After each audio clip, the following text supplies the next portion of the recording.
When I got arrested at 22 years old, I was very immature, reckless. I'm finally in a position where I'm able to make a positive impact in my community.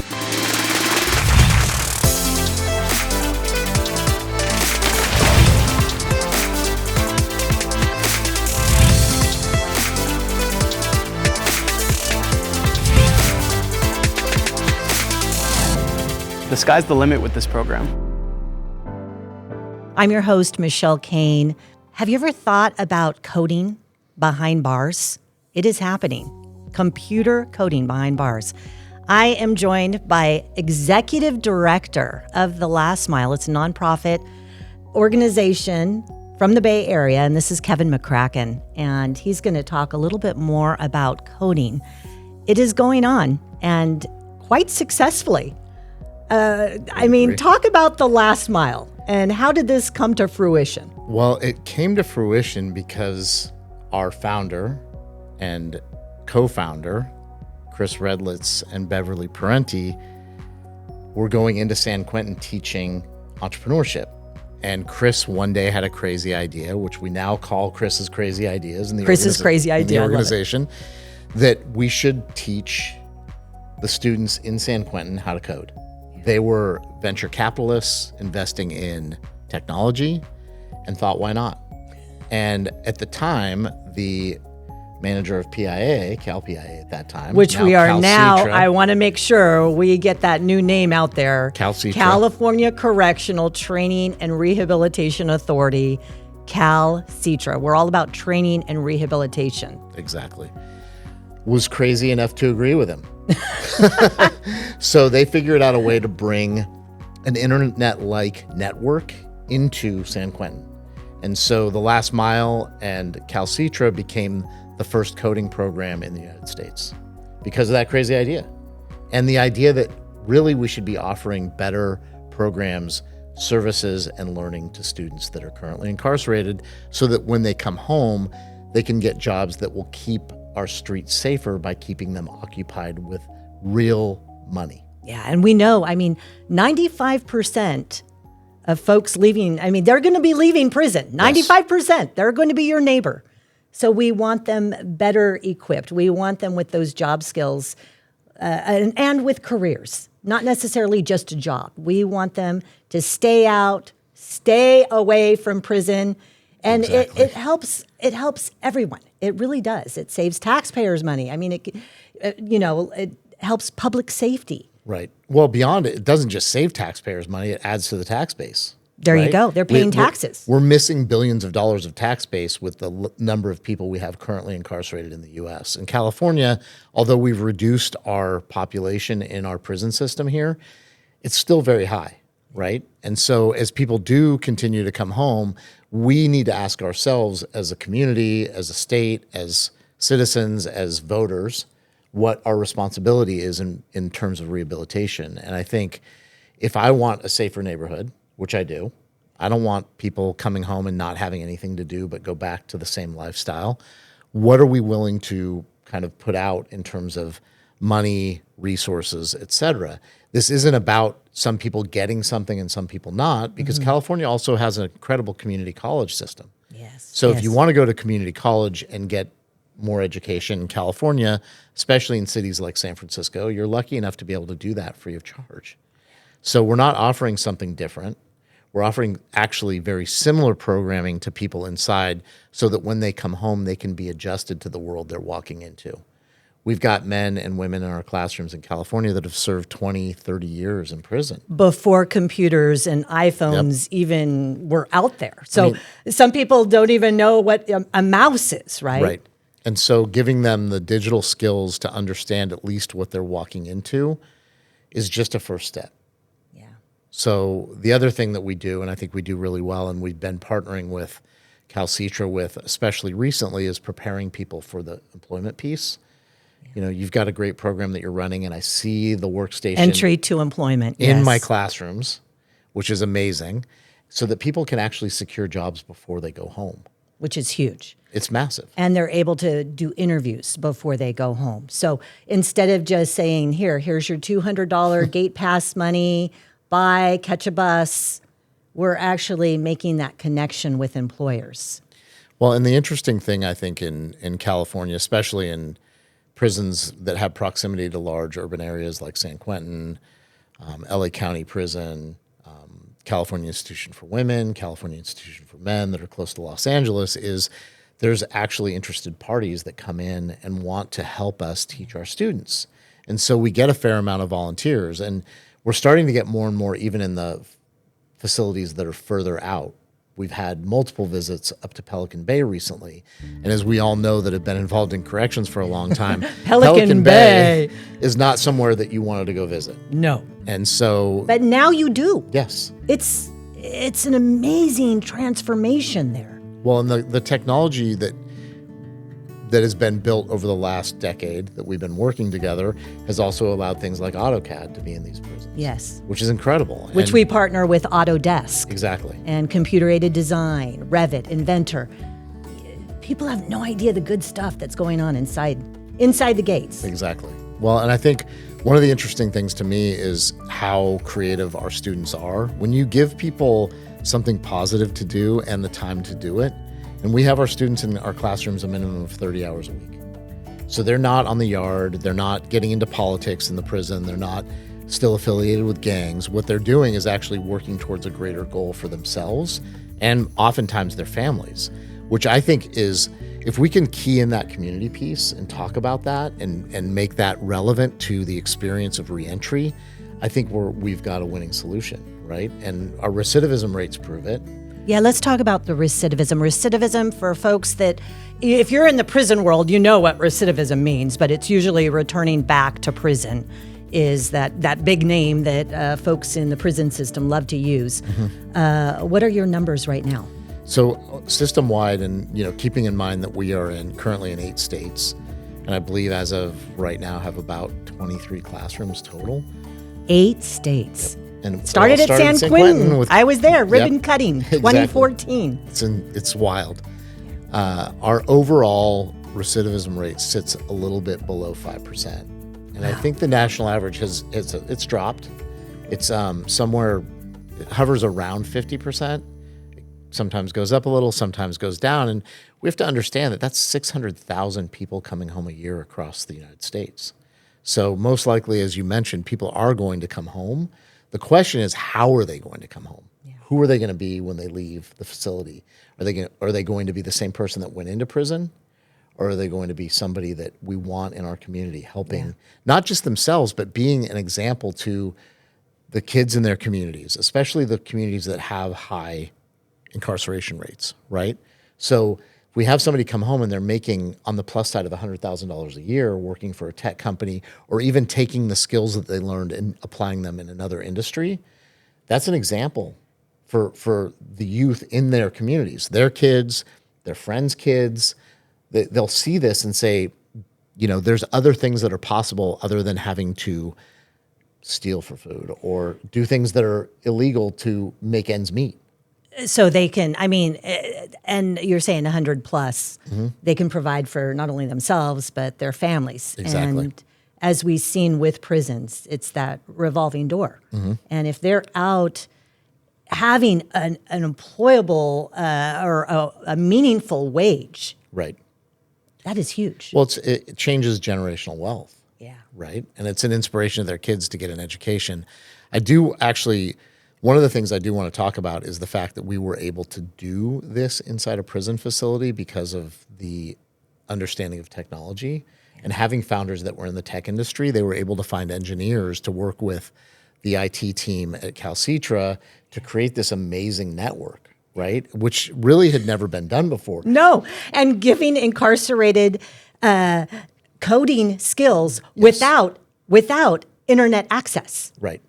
And that's incredible. I say to the guys in San Quentin, because I'm in there once a week working, I like to be in the classroom to see what's going on. We're testing out new curriculum. There's all kinds of things happening. I say to them all the time, I don't have the patience for this. Yeah. I love ChatGPT, Google. I will Google that right away. So if I was ever in a situation where I was trying to code, I would ask how do I make this code string? I'm trying to do this. How do I do it? I wouldn't the frustration level would be intense. And so these men and women are inside prison facilities without the internet, learning how to do full stack engineering. And this is It blows my mind. Yeah, it's an opportunity that was offered because of some thoughtful, work, but also being forward thinking. Yeah. And I think that's what we kind of have. Yeah, and forward thinking with that, I would like to learn a little bit more about Kevin McCracken. Sure. He has a backstory, and I know that you want to hear this. And this is, you found your passion, you found your purpose, prison to purpose. That's what we're all about. Right. We're going to take a quick short break. Be right back.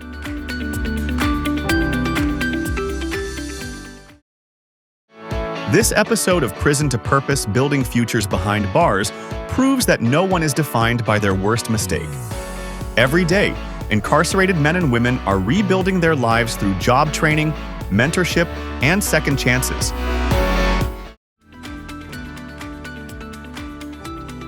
Welcome back. Prison to Purpose podcast here, Building Futures Behind Bars. We have been talking with Kevin McCracken, Executive Director of The Last Mile. And I teased it a little bit earlier. You have quite the story to share. And I want to get into this story because I know this much, just a little bit, but I want to hear more about you and what your purpose is and how you found The Last Mile. So go ahead. Well, first and foremost, thanks for having me on again. And I did. I mean, this is my purpose in life. And I didn't realize it until I was, 53 years old, really. Like, this is probably the job I'll retire out of. So Saturday, I'll be celebrating 27 years clean and sober. I'm giving you the biggest high five right there. And so a lot of times this time of year is a time of reflection for me about the things that happened and how I got here. It's also can be incredibly emotional, both happy and, kind of sad, because there is a little bit of sadness to the story, right? I mean, on the 30th of October, 1998, I was arrested for the last time. And actually, I shouldn't say that. I was arrested again after getting sober, but that's a tangent that I won't get into quite yet. So, and my issue was that I was a repeat offender in San Francisco County of petty theft. I had stolen credit cards, broken into cars, stolen cars. And so by the time I had failed to appear numerous times, had been sent to diversion, had been sent to detox, all the things that they were doing in San Francisco in the 90s, I had 4 felonies and about 14 misdemeanors just in the county of San Francisco. Wow. And so I was faced with a decision. I ended up with an excellent criminal attorney and totally out of happenstance. It wasn't, I didn't have the money to hire anyone. I was indigent, but she happened to be doing work for picking up extra cases for the public defender's office. And for whatever reason, she saw something in me. And so she went to the judge and said, I know this guy probably deserves at least 5 years in prison, but maybe we can divert him to a long-term treatment facility. And so, at that point, I had been running around on the streets for a few years, homeless, had not been in contact with my family because I was, ashamed. Yeah. What was your drug of choice? Heroin. Oh, yeah. So it was heroin and alcohol. And the thing is that it spiraled really fast for me, but I had been, I started drinking at 13. And I have cousins that have been in prison. My brother's been in prison. He's now been sober a couple of years as well, and has visited our classroom in San Quentin, actually. Isn't that remarkable? Which was super emotional. Oh, I bet. He had never willingly visited a correctional facility, ever. Not even as a visitor for somebody that was incarcerated. And here he is. Walking in the Sally Port at San Quentin, the oldest prison in California. Wow. Yeah, it was amazing. And so, but those are the things that have happened as I've sort of stayed the course for myself. And so when I was in San Francisco County Jail and she offered me this choice, I was like, I could go do these 5 years and just be done with it. And that would be that. Yeah. But I feel like for the first time, I actually chose myself rather than just what was being offered, right? Yeah. And so it was a clear choice. Go to this long-term rehabilitation center, which is in San Francisco, or spend the next 5 years of your life bouncing around the CDCR. So I chose to go to treatment. And something happened to me in that process that was truly remarkable because I didn't expect to change so much. Yeah. You know, I thought, okay, I'm just going to stay off drugs and everything's going to be fine. That's not how it went. I stayed off drugs for a year, got transferred to this facility, was still actually in custody in the facility, and I started feeling worse.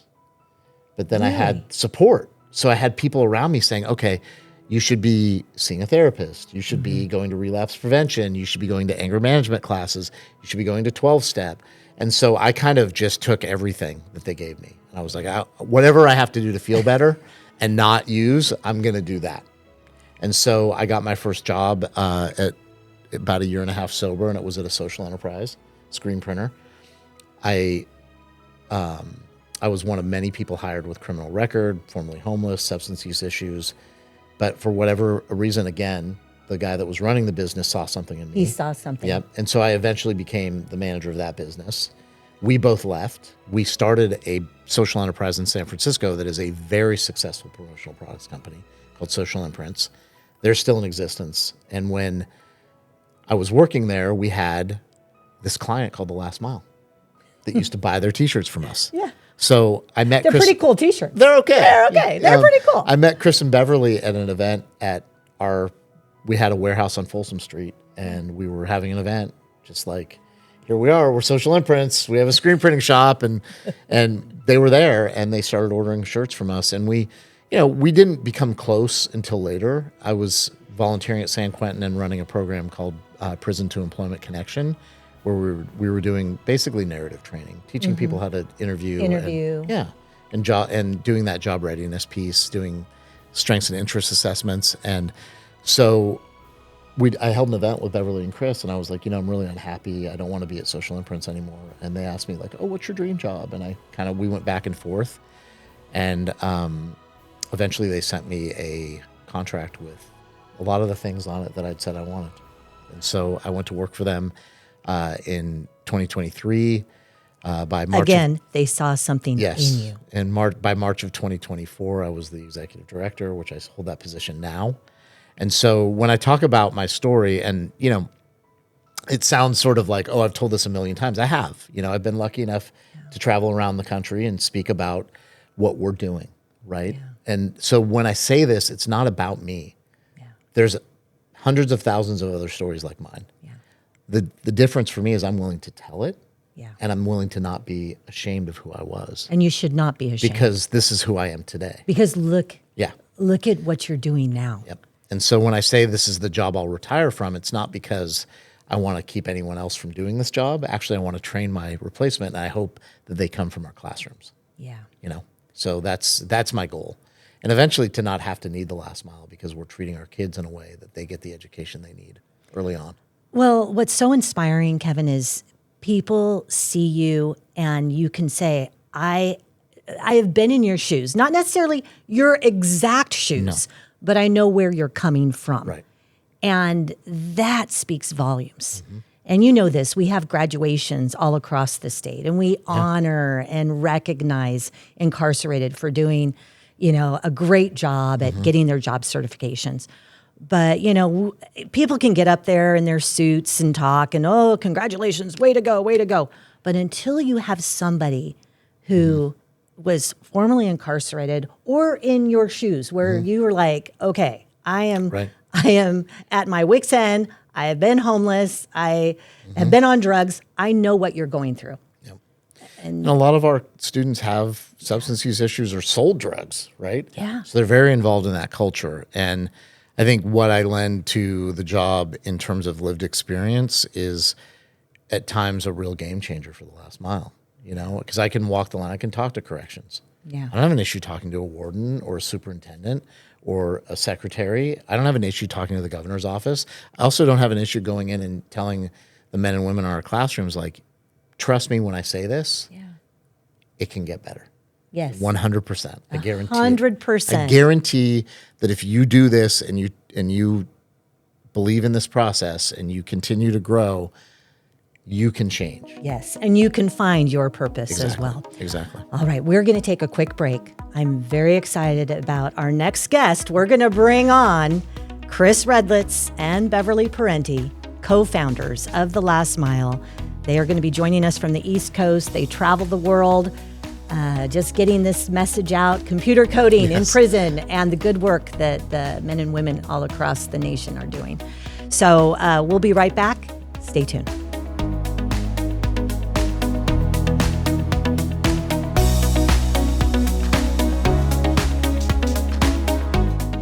Welcome back. Prison to Purpose, building futures behind bars.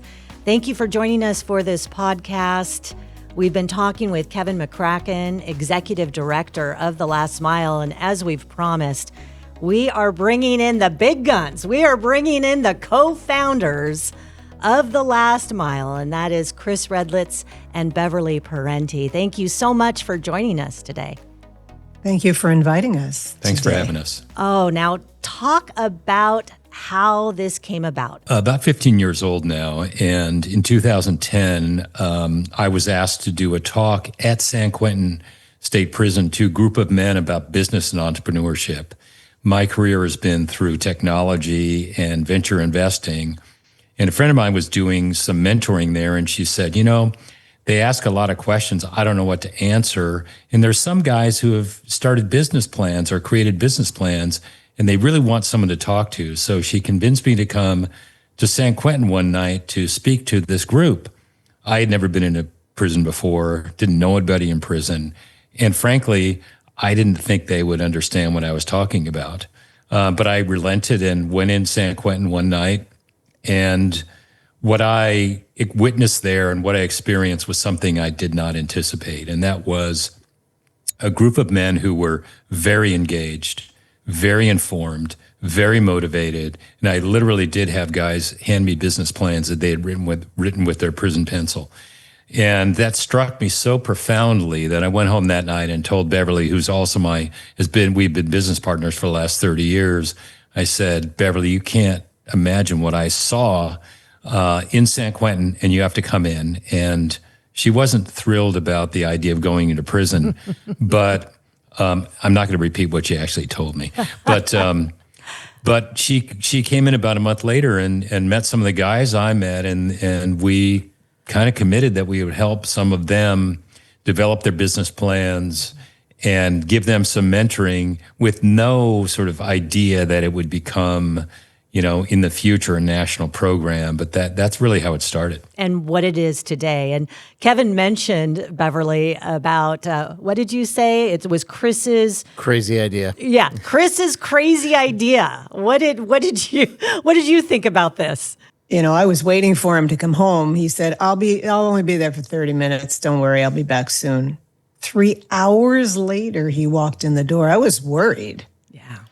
And he explained to me, we were running a technology accelerator in San Francisco, and we had been working with entrepreneurs, and we are both tech entrepreneurs ourselves.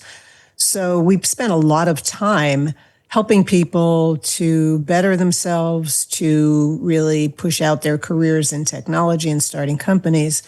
But I never in my wildest dreams imagined that people just like the men and women we were working with in our tech accelerator would be have the same qualities as those who were inside San Quentin. So yes, I thought it was another one of his crazy ideas, but as I always do, I give him a chance to express himself, and I pursue it. And I was absolutely blown away the very first time I went inside San Quentin and met the men, some of the men he had been with that night. Yeah, and talk about success. Little did you know when you cut that ribbon back in, 2014 for the coding program at San Quentin. And I mean, look at where you are at today. How many states? What are you guys up to? Across I have to the say, nation? How much time do we have? Yeah. Not that much. I mean, really, it's the idea of creating a tech accelerator in San Quentin was kind of a crazy idea for sure. And without the help of PIA, we would have never We're done it. CALCTRA now. CALCTRA, okay. I know. California Correctional Training and Rehabilitation Authority. Forget the prison industry. We're All right. Correctional Touche. training. Touche. Here we go. That's embedded in my mind. Now I have to change that over the last 15 years. I know. We've been partners with you guys for years and years, and what great partners you are. So, okay, so how many states now, and where are you at? Yeah, I mean, we're soon Right to be now, 10, 8 states. 8 states, soon to be 10 states. You know, we are looking for those states and correctional organizations and so forth, departments that are really looking at something transformational. As you guys were early on, and as California is, we want to really have that kind of support, and it's really become a groundswell across the country. You know, the success we've had is kind of amazing when you think about, you know, introducing technology in 2014. There were a lot of naysayers that, you know, we couldn't bring computers in. And, you know, there were a lot of naysayers that said you'd never get laptops in prison. And now they have tablets. Well, they have laptops, and actually. laptops, yes. Yeah. And the laptop is the form factor that, you know, everybody needs when they go to work. And now they have them taken back to their housing units. So, you know, that's pretty transformational. And the fact that you have people, especially early on in the program, where, you know, we had, I'm thinking about two lifers that we had that were incarcerated as juveniles. They went through the last mile, never had formal training, never had formal education. They're senior software engineers at Slack today, making well into the 6 figures as senior software engineers. Oh, yes. So, you know, I think part of it is a lot of times you believe there's a ceiling of opportunity. And what we try to promote in the last mile is there's no ceiling of opportunity. To say that someone can go from, you know, potential life sentence to becoming a coder and a respected member of the business community, that seemed unheard of. But now that's kind of the norm for us as well. Oh, yes. I mean, and I'm thinking of your success stories. You know, just here alone, you've had folks that left and worked for Zuckerberg, you know, Mark Zuckerberg. I mean, do you remember that when he came through prison? You also, I mean, and you have Billy who works for Indiana Pacers. Sure. Yeah. So it was actually when we opened the tech center in 2014, we pivoted from our entrepreneurship program, which ran for a number of years, and we had demo days inside that attracted a lot of luminaries from the business community. They were blown away by the pitches that they heard. But what we always had a vision that we needed to provide marketable skills that would result in gainful employment. And at the time in 2014, it was predicted that there'd be a shortage of 1 million software engineers by 2020. And we said, you know what? If that's where the jobs are, we need to provide that training. And it was really an innovative approach to education inside that we could have never done without the partnership that we had with CALCTRA. Oh. And so we opened the classroom, and who was our first luminary to come in? Our first two, I should say. Yes. Mark Zuckerberg and Priscilla Chan. Yeah. And an entourage that you wouldn't believe. And, you know, and it was just an amazing experience. And they really had a lot to do with our early day exposure. And that's what I want to bring, the exposure. You have the star power that people may not know. When I know just because I've worked with you guys through the years, but I don't want to be like name dropping or anything like that. But go ahead. Okay, well, we'll just, you know, I was blown away. MC Hammer. I mean, but it even goes from there. So go ahead. Throw out some names that people may not know that are connected to the last mile or have helped you along your way, along the path, right? Yeah, I think it's, I think people, regardless of their celebrity or their notoriety, you know, I think at the core, most people believe in this mission. They believe that people fundamentally need second chances and deserve second chances. I think that's what our country is really built on. So, you know, it's fortunate that we were in the Valley for a long time. We know a lot of CEOs there. Mark and Priscilla were, gracious enough to come in, and that sort of started a domino effect of other CEOs coming in. It sort of led to I was invited with Stuart Butterfield, who is the CEO of Slack, to go to the White House and speak at the White House. And so, those type of things really sort of help, promote, in a way what we're doing. And fundamentally, though, we want to make sure that we are providing real skills, as Beverly said. So this is not just, smoke and mirrors. This is actually the real deal. And we don't want to bring in a celebrity or someone of note unless they really believe in the mission and they can help us move that forward. So, again, as we continue to grow and get more involvement and get higher profile, there's more and more people that want to be involved. And we just want to, Beverly and I just want to be a conduit. We want to bring more people in who, don't necessarily have to do this. We don't have any connection. We didn't have any connection with corrections. So we believe that you don't have to have that connective tissue in order to lean in. Yes, And so, that's what we're trying to promote, to bring other folks from the business community into what we're doing. And that's what Kevin and I were talking about that earlier. It takes a community. It takes community to make this work. And we all care about, prisons. We care about folks coming out and being productive members of society and contributing and having that career to provide for themselves and their families. I love your saying, and I'm just going to hone in on this, and it says, some people see prisons, we see potential. Yeah. Some people but that's and again, I want Beverly to weigh in, but I think one of the things, and you probably talked to Kevin about this, the best thing is to bring someone in and experience what we experienced, and that's why being proximate, and that's why we're excited about the San Quentin Rehabilitation facility now, and the sort of the focus on exposing people from the business community, especially, into what we're doing. Bring them in, have them experience what I experienced that first day, right? Yeah. Because that's transformational, and I think that's really important. One of the things we tell our students and also have posted in the classroom is believe in the process.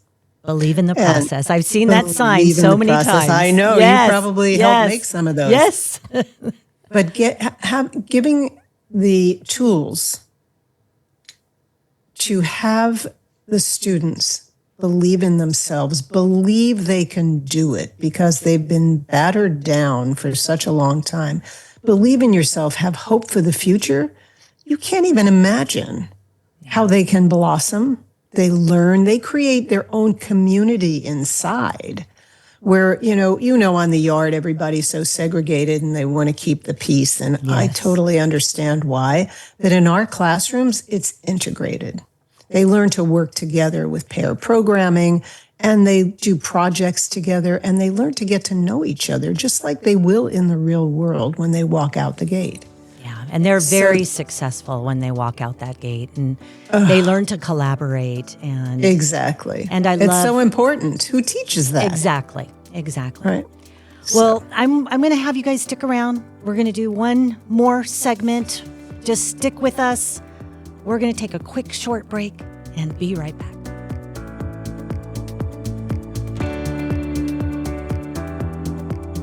Feeling inspired by today's story? Don't let it stop here. Subscribe, follow, and share. The Prison to Purpose podcast with someone who needs a reminder that change is possible. Every click, every share, every listen helps us spread hope to those still fighting their way from darkness to light. Thank you for walking this journey with us. Your support means everything. Welcome back, Prison to Purpose, Building Futures Behind Bars podcast. We have Kevin McCracken, Executive Director, sitting right here next to me. We're also joined by co-founders of The Last Smile. We have Chris Redlitz and Beverly Parenti joining us.